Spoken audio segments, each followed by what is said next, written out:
Olá, gente, tudo bom com vocês? Aqui quem fala é o professor Margleison. Hoje a gente vai dar continuidade às nossas aulas de História, finalizando o nosso capítulo que fala sobre o primeiro reinado. Então a gente vai ver hoje a fase final do governo de Dom Pedro I. Então a gente já viu o processo de reconhecimento da independência, a proclamação da primeira Constituição, e vimos lá na última aula, finalizamos falando sobre a Confederação do Equador, que foi uma reação contra o autoritarismo de Dom Pedro. Então, Dom Pedro, ele ficou marcado por ter um governo autoritário, mandar e querer ser obedecido. Com ele não tinha muita questão de negociação. Então, de certa forma, a população já estava meio que insatisfeita. Até que vai acontecer alguns fatores, internamente e externamente, lá em Portugal, que vão acabar por acelerar o fim do primeiro reinado brasileiro, o fim do reinado de Dom Pedro I. Então, o primeiro movimento aqui que vai influenciar, além do autoritarismo que nós já falamos aí na aula passada, vai ser que o Brasil ele vai entrar em conflito armado, vai entrar em uma guerra. E qualquer guerra ela gera prejuízo. Ela gera prejuízo humano, ela gera prejuízo financeiro. Então, foi uma situação muito complicada. Entre 1825 e 1828, o Brasil ele vai participar da chamada Guerra Cisplatina. Essa guerra ela foi uma disputa entre o Brasil e a Argentina, foram os dois países que entraram em guerra. E esses dois países eles estavam disputando o território que hoje é o território do Uruguai. Aqui a gente tem um mapa representando, para a gente entender um pouquinho melhor. Então aqui existia o Brasil, existia a Argentina e o território do Uruguai, que é esse território bem aqui, ó, ele era incorporado ao território brasileiro, não existia o Uruguai. Por alguns tratados que foram feitos ao longo da história, isso aqui era chamada colônia de Sacramento, que pertenceria ao Brasil. Só que os argentinos também queriam ter direito sobre essa terra. Então, isso que vai causar o conflito entre os dois países. Tudo começou em 1816, quando Dom João incorporou a província Cisplatina ao Brasil. Então foi a incorporação lá que foi feita durante as tratativas, principalmente de Dom João. Só que tinha um problema. Quando Dom João incorporou essa região ao território brasileiro, dizendo que ela pertencia ao Brasil, a questão da própria população local ela não se identificava com o nosso povo. A região da colônia de Sacramento, lá da Cisplatina, os habitantes eles não aceitavam ser dominados pelo Brasil porque, por exemplo, eles tinham costumes mais assemelhados à questão da cultura espanhola. Eles falavam espanhol, não falavam português. Então eles se viam mais parecidos, por exemplo, com a Argentina do que com o Brasil. Então a própria população, de certa forma, ela não aceitava. Então depois de alguns combates de 3 anos aí de briga entre Brasil e Argentina, essa guerra ela vai chegar ao fim com um acordo feito aonde nem o Brasil nem a Argentina ficaria com direito sobre as terras. Na verdade, seria criado um novo país, que foi a criação do Uruguai. Então ninguém saiu ganhando, só foi criado um novo país. Para o Brasil foi uma situação muito complicada, porque assim, a guerra ela vai causar o desgaste da imagem de Dom Pedro, entrou numa guerra que não teve resultado, não ganhou, só participou da guerra, mais uma vez a questão do autoritarismo. E outra consequência vai ser o endividamento do Brasil. O Brasil teve que gastar, toda guerra tem gasto. Precisa ter armas, precisa ter roupa, precisa pagar soldado, precisa pagar alimentação. Então, eram muitos gastos que o Brasil teve que assumir por causa dessa guerra. Então, esse é o primeiro problema. Outro problema que vai gerar o fim do Império vai ser a sucessão dinástica em Portugal. Dom Pedro, que era o imperador do Brasil, por direito, ele ainda era o príncipe regente de Portugal. Ele era o filho do rei de Portugal, mesmo estando aqui no Brasil, ter brigado com Portugal por causa da independência, mas ele era o filho mais velho e que por direito ele deveria ser o rei quando o pai dele morresse. Em 1926, Dom João, que era o pai de Dom Pedro, morreu. Então, por direito, Dom Pedro tinha que ser o rei de Portugal. Ele ficaria mandando em Portugal e no Brasil. Só que aí começou uma situação complicada. O Brasil se tornou independente, o Brasil se livrou da dominação portuguesa. Se Dom Pedro se tornasse rei de Portugal, será se Portugal pegaria o Brasil de volta? Então ficou uma situação assim meio complicada. Será que ele vai mandar nos dois? Será se Portugal vai reincorporar? Para tentar resolver a situação, o que Dom Pedro fez? Ele pegou e ele disse que não queria ser o rei de Portugal. Ele preferiu ficar no Brasil. Então ele pegou e abdicou. Ele disse assim: ó, eu não quero ser o rei de Portugal. Eu vou passar o reinado para minha filha, que seria a próxima sucessora, que teria direito após ele morrer. Ele pegou, disse que não queria ser o rei, entregou o poder para Maria da Glória, que era a filha dele. E como ela era menor de idade, ele entregou a tutela para o irmão dele. O irmão dele deveria ser o responsável por organizar até ela se tornasse maior de idade e tomaria conta do governo. Só que o irmão dele pegou e deu um golpe. O irmão dele mais novo, que era Dom Miguel, disse que ele seria o rei de Portugal. Então ele assume o poder. Dom Pedro vai entrar em conflito com o irmão, então ele vai declarar guerra. Ele vai ter que tentar retomar o poder de rei. Então ele estava preocupado com Portugal e com o Brasil. Isso gerou sérios problemas. Outro fator que vai gerar a crise, que vai gerar o fim do primeiro reinado, é a crise econômica que o Brasil vai passar. Com as guerras que o Brasil passou, a gente vai ter o desequilíbrio da balança comercial. O Brasil vai comprar mais do que vai vender, então vai gerar gastos, vai faltar dinheiro, e os gastos com a guerra. Isso vai causar, por exemplo, a falência do Banco do Brasil. O Banco do Brasil vai quebrar. Aí a gente tem aqui a fase final. A pressão sobre Dom Pedro já estava extrema. Muita pressão sobre ele, críticas contra o autoritarismo, contra os gastos da guerra, contra a questão lá de Portugal, então estava muito complicado. Em meio a tudo isso, tinha um jornalista chamado Líbero Badaró. Ele era um jornalista, ele era escritor, escreveu para um jornal e falava sempre criticando Dom Pedro. E aí, esse jornalista acabou sendo morto. O cara que falava mal de Dom Pedro foi morto. Quem é o primeiro suspeito? Ele falava todo dia mal de Dom Pedro. O primeiro suspeito é o imperador, mandou matar o homem. Então, por causa da morte do Líbero Badaró, vai começar uma série de protestos contra Dom Pedro, uma série de reivindicações lá na capital do Brasil, na época, Rio de Janeiro. E, meio a tudo isso, Dom Pedro decide fazer uma viagem para ver se respira novos ares. Vou para outro local lá, pode ser que a população me receba melhor, já que eu estou sofrendo a pressão aqui. Aí ele resolve viajar para Minas Gerais. Quando ele chega em Minas Gerais, o Dom Pedro ele é recebido ao som dos sinos com o chamado dobre finados. Nessa época, gente, as igrejas elas eram como se fosse a responsável por dar notícia. A notícia ela era dada a partir do sino. O sino da igreja ela tinha toque que representava cada coisa. Então, por exemplo, a pessoa morria, tinha um toque de sino que representava lá a pessoa que morreu. Era dia de festas, era um tocado sino diferente. Chegou uma pessoa importante, era o sino que tocava de outra forma.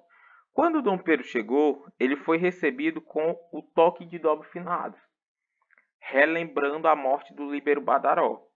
Então Dom Pedro é recebido com protestos, vê que não estava sendo bem recebido, volta-se embora para o Rio de Janeiro.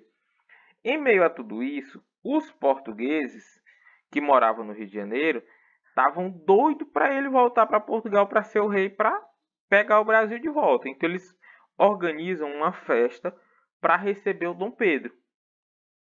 Dom Pedro chega, os portugueses organizam a festa, os brasileiros estavam zangados, e aí vai ter uma briga generalizada. Essa briga ficou conhecida como a Noite das Garrafadas, por causa das garrafas que estavam sendo jogadas de um lado para o outro. Dom Pedro, para tentar acalmar a situação, ele cria o Ministério dos Brasileiros. Ministério onde só os brasileiros iriam dar as ordens. Vendo que não estava dando certo, ele se zanga, cria o Ministério dos Marqueses, só com portugueses. E aí começou a surgir a ideia de que o Brasil iria voltar para Portugal, ser dominado por Portugal.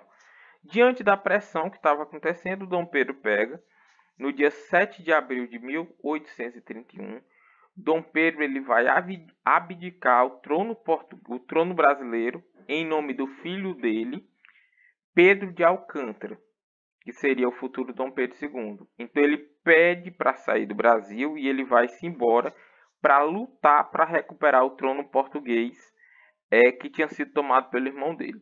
Só a título de curiosidade, aqui a gente tem o nome do Dom Pedro I, que era um nome bem grande, que eu acho que eu já até falei para vocês. Era Pedro de Alcântara, Francisco, Antônio, João, Carlos, Xavier de Paula, Miguel, Rafael, Joaquim, José, Gonzaga, Pascoal, Cipriano, Serafim de Bragança e Bourbon.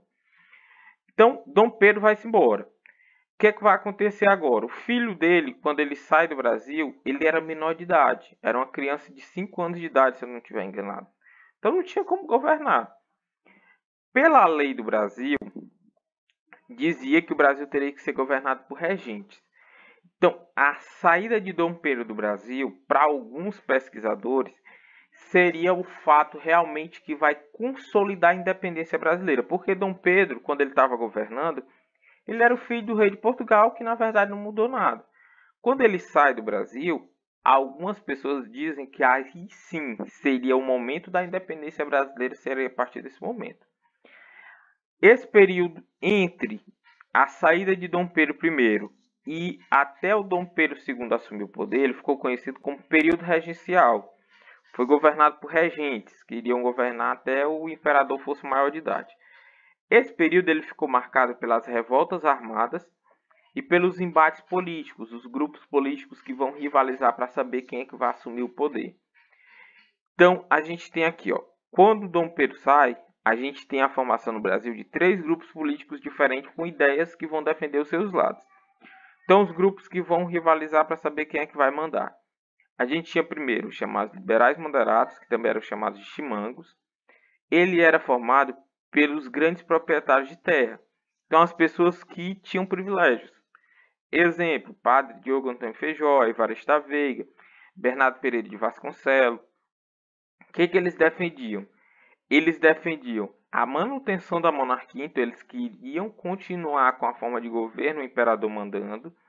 Eles queriam a ampliação do poder das províncias, maior liberdade para os estados. E eles queriam a manutenção dos privilégios e da escravidão. Queriam continuar mandando, queriam continuar tendo poder, na verdade, os grandes fazendeiros.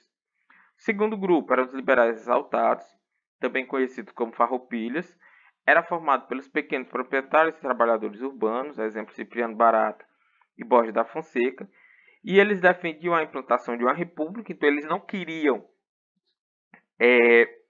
continuar com o imperador, com o rei mandando, eles queriam ter um presidente, eles pediam a autonomia das províncias, maior liberdade para os estados, e eles queriam o fim do poder moderador, que era aquele poder que dava todos os poderes para o imperador. Um juiz poderia mandar prender e o imperador poderia mandar soltar. Os deputados poderiam criar uma lei, o presidente poderia pegar e dizer que essa lei não valia. E o terceiro grupo era chamado de restauradores, também conhecidos como caraburus.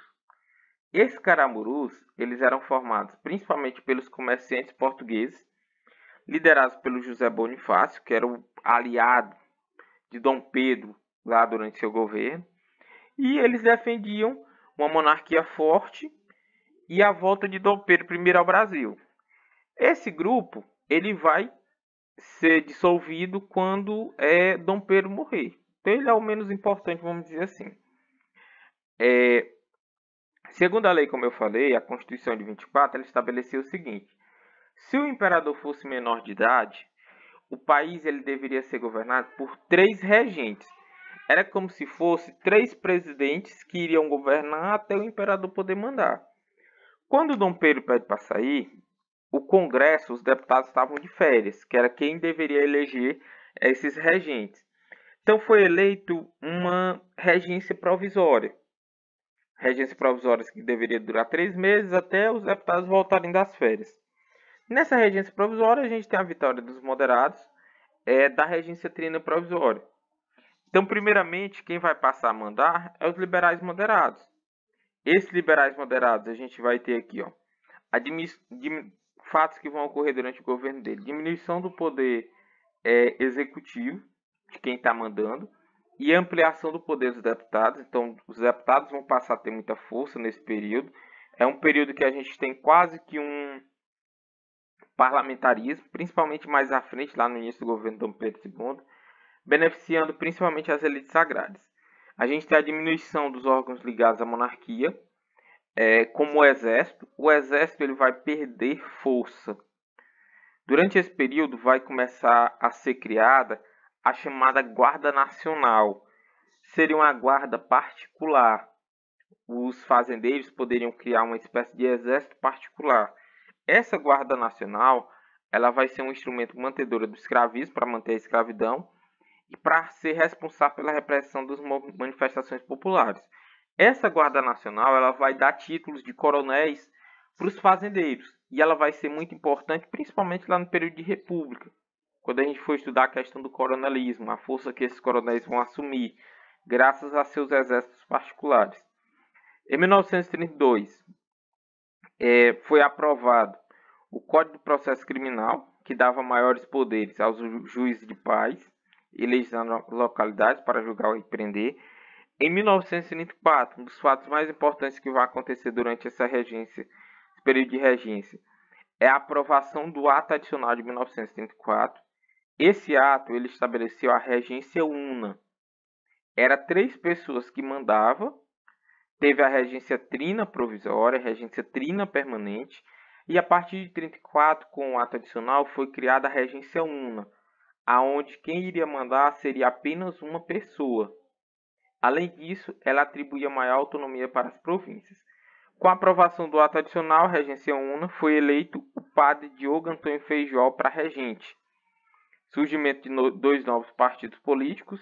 O partido moderado ele vai se transformar em progressistas e regressistas.